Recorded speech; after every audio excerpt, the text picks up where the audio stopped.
எல்லாருக்கும் ஆத்மா வணக்கம். அன்பே சிவம், மனமே குரு. ஒன்றே கடவுள், உணர்வே பிரம்மம். இன்னைக்கு ஒரு வித்தியாசமான தலைப்பு தான் நம்ம பார்க்க போறோம். இது ஒருத்தர்கிட்ட பேசிட்டு இருக்கும்போது இந்த தலைப்பை பத்தி பேசிட்டு இருந்தோம். ஸோ ரொம்ப இன்ட்ரெஸ்டிங்கா இருந்தது. இதை உங்ககிட்டயும் ஷேர் பண்ணலான்ற ஒரு ஆசையில தான் இன்னைக்கு இந்த வீடியோ போடுறேன். இப்போ நம்ம பொதுவா கோயிலுக்கு போயிட்டு பக்தி பண்றோம். இப்போ புதுசா சில காலங்களில் ஒரு ட்ரெண்டே இருக்கிறது என்னன்னா, சித்தர்களுடைய ஜீவ சமாதி போகிறது. அங்கேயும் போயிட்டு நம்ம பக்தி பண்ணிக்கிட்டு இருக்கோம். ஸோ ரெண்டுத்துக்கும் என்ன வித்தியாசம்? நம்ம பண்ற பக்தி கரெக்டா? அதாவது சொல்லுவாங்க, எந்த விதத்துல இருந்தாலும் நம்ம கும்பிடலாம். நம்மளோட வேண்டுதல் கரெக்டா இருந்ததுன்னா அது எல்லாமே நடக்க வேண்டியது கரெக்டா நடக்கும்னு சொல்லுவாங்க. ஆனா இது நான் ஒரு வித்தியாசமான கோணத்துல பாக்குறேன். ஏன்னா நம்ம கோயிலுக்கு போறோம்.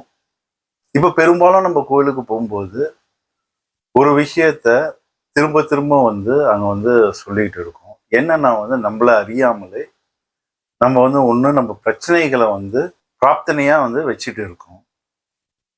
ரெண்டாவது விஷயம் என்ன பண்றோம்னா, நம்மளுடைய தேவைகளை அங்க போயிட்டு சொல்லிக்கிட்டு இருக்கோம். ஆக்சுவலா கோயில்ல இந்த பர்டிகுலர் வழிமுறை, அதாவது இப்போ நான் சொன்னேன் இல்லையா, ஒண்ணு என் பிரச்சனைகளை போய் சொல்றது, இல்லைன்னா என்னுடைய தேவைகளை நான் அங்க சொல்லி நான் முடி காணிக்கை கொடுக்குறேன், இல்லை இது பண்றேன் அது பண்றேன்ட்டு நம்மளுடைய வேண்டுதல்களை அங்க வைக்கிறேன். இப்ப இதுல கொஞ்சம் நம்ம உண்மையா யோசிச்சு பார்ப்போம். இன்னைக்கு என்னுடைய தேவைகளை நான் வைக்கிறேன்னா, என்னுடைய தேவைகள் என்னைக்கு நின்று இருக்கு. இன்னைக்கு உங்களுக்கு ஒரு 40 வயசுன்னு வச்சுக்கோங்க. உங்களுக்கு விவரம் தெரிஞ்ச நாள்ல இருந்து உங்க தேவைகள் இதுதான் நின்று இருக்கா? நம்ம கமா மட்டும்தான் போட்டுக்கிட்டே போறோம். இன்னைக்குமே ஃபுல் ஸ்டாப் வச்சது. தேவைகள் மாறிக்கிட்டே இருக்கு, சூழ்நிலைக்கு ஏற்றாற் போல். அப்போ கடவுள்கிட்ட நம்ம என்ன பண்றோம்னா, நம்மளுடைய தேவைகளை வச்சுக்கிட்டே இருக்கும் காலம் ஃபுல்லா. இதுக்கு அப்புறமாவும் வச்சுக்கிட்டே இருக்கும். ரெண்டாவது, ஏன் நம்மளுக்கு துன்பங்கள் வருது? இல்லை நம்ம துன்பத்தை போய் சொல்லிக்கிட்டு இருக்கோம் இல்லையா, அது ஏன் வருது? ரெண்டு விஷயம் இதுல. ஒண்ணு, என்னுடைய தேவை நிறைவேறலன்ட்டு தெரியும் பொழுது எனக்கு அந்த இடத்துல துன்பம் என்ற ஒரு விஷயம் வருது, மனக்கவலை என்ற விஷயம் வருது. நான் எதிர்பார்த்தது எனக்கு நடக்கவில்லை, அதனால மனசோர்வு, துயரம், துன்பம் எல்லாமே வருது. ஆனா நம்ம எல்லாருமே இங்க பண்ற பெரிய தப்பு என்னன்னா, உண்மையா ஒரு இறைவனை எப்படி வணங்க வேண்டுமோ இந்த முறைய நம்ம பண்றது இல்லை. சரி போட்டும், நம்மளுக்கு தெரியல, நம்ம பண்ணல. இதை எப்படி தெரிஞ்சுக்கிறது? இறைவனை வழிபடும் முறை என்று ஒண்ணு இருக்கு. அந்த முறையை பயிற்சி பண்ணாலே நம்மளுக்கு புரிய ஆரம்பிச்சு. அது என்ன? கோயிலுக்கு போயிட்டு நீங்க கடந்த காலத்திலையும் இருக்க வேணாம், எதிர்காலத்துடைய ஆசைகளும் சொல்ல வேணாம். உங்களை நீங்க முழுமையா அமைதியா ஒரு 5 நிமிடமோ 10 நிமிஷமோ இல்லை 1 நிமிஷமோ அங்க அமைதியா அங்க இருங்க. உங்களை படைத்த இறைவனுக்கு உங்களை எப்படி வழிநடத்தி எடுத்துட்டு போகணும்னு தெரியாதா? அப்படி இருக்கிறச்சே நம்ம ஏன் நம்ம மனதில் இருக்கும் குப்பையை எல்லாத்தையும் எடுத்துட்டு போயிட்டு நம்ம அங்க கொட்டணும்? யோசிச்சு பாருங்க. இறைவன் என்னை படைத்தான், அவன் காப்பான், அவ்வளவுதான், முடிஞ்சிருச்சு. அது இல்லாம போயிட்டு எல்லாத்தையும் போயிட்டு அங்க போய் கொட்டிக்கிட்டு இருக்கிறது உங்க டைம் தான் வேஸ்ட். ரெண்டாவது விஷயம், நான் சொன்ன மாதிரி இப்போ சித்தர்கள் ஜீவ சமாதிக்கு போறது சில காலங்களா ரொம்ப ஃபேமஸா இருக்கு. அங்கேயும் போயிட்டு நம்ம என்ன பண்றோம்? கோவில்ல செய்யற அதே வணங்கும் முறையத்தான் அங்கேயும் நம்ம கையாளுறோம். ஆனா ஒரு நிமிஷம் யோசிச்சு பாருங்க, கோவில்ல போயிட்டு பண்றோம், ஓகே. ஆனா ஏன் ஜீவ சமாதிகள்ல போயிட்டும் அந்த ஞானத்தின் உச்சத்துல இருந்து சமாதி நிலை அடைந்த அவங்க கிட்ட போயிட்டும் அதையே பண்ணணும்? அப்ப அங்க போயிட்டு என்னதான் பண்றது? இதுல ஒரே ஒரு விஷயத்த நீங்க நல்லா புரிஞ்சுக்கணும். ஒரு குரு கிட்ட நம்ம போறோம்னா அவங்க கிட்ட அளவுக்கு அதிகமான ஆற்றல் அந்த ஜீவ சமாதி. அப்போ அதை நம்ம எப்படி என்னால ரிசீவ் பண்ண முடியும், அதை நான் எப்படி நான் காந்தம் மாதிரி அதை ஈர்த்துக்க முடியும்ன்ட்டு பார்க்கணுமே தவிர அங்கேயும் போயிட்டு என்னுடைய பிரச்சனைகளை சொன்னோம்னா நம்ம வாழ்க்கையில் ஆன்ம முன்னேற்றம் அங்க கிடைக்கவே கிடைக்காது இல்லையா? ஸோ இதுக்கு அப்போ நம்ம என்ன பண்ணணும்? இதுக்கு என்ன பண்ணா அந்த ஆற்றல் நம்மளால பெற முடியும்.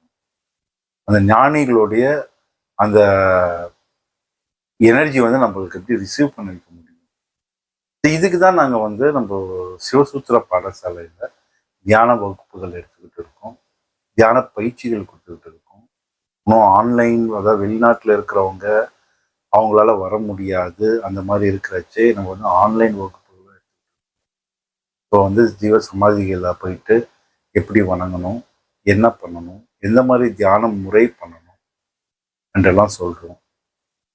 ஸோ நேரில் வர முடியாதுன்றவங்க, இல்லை உங்கள் வீட்டு பக்கத்தில் இருக்கிற ஜீவ சமாதிகளுக்கு போயிட்டு இந்த மாதிரி நீங்கள் பயிற்சிகள் எடுத்தீங்கன்னா உங்களுக்கு நிறைய மாற்றங்கள் தெரிய ஆரம்பிக்கும்.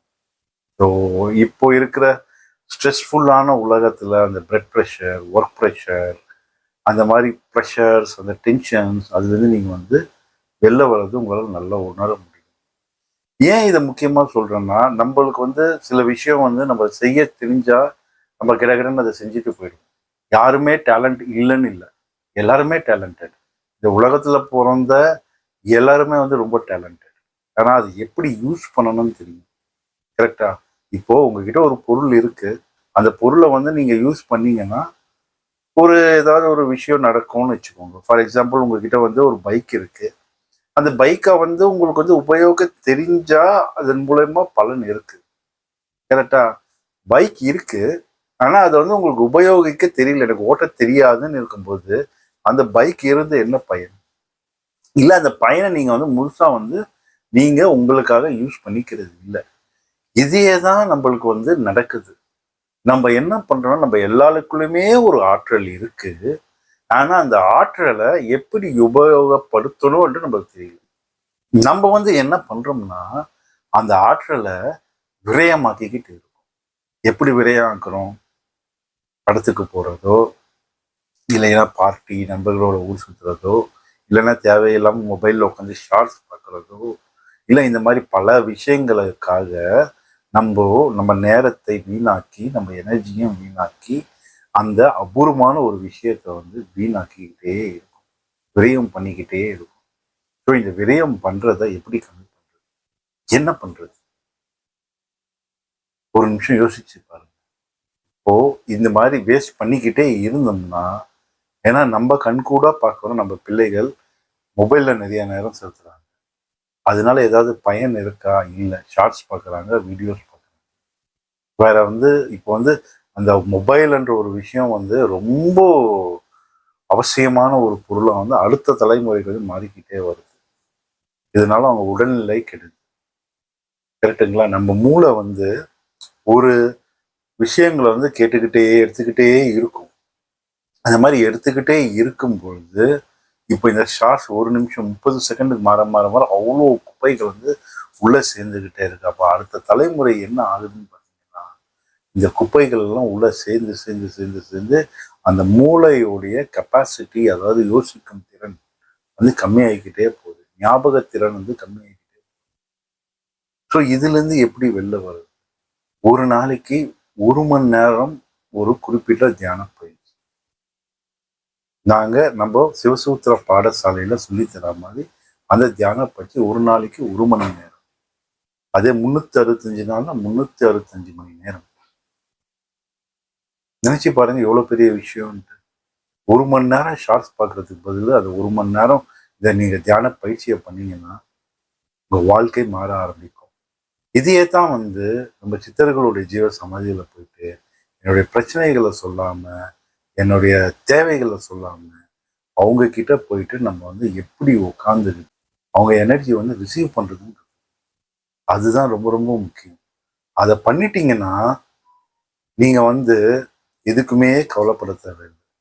ஏன்னா அவங்களும் அந்த உயர் நிலையில நம்மள மாதிரி மனிதர்களா பிறந்து அந்த உயர் நிலையில இருக்காங்க.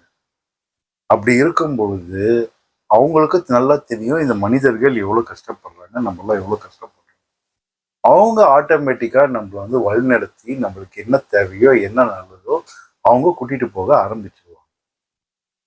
புரியுதுங்களா? ஸோ இதுதான் வந்து ரொம்ப ரொம்ப முக்கியம்.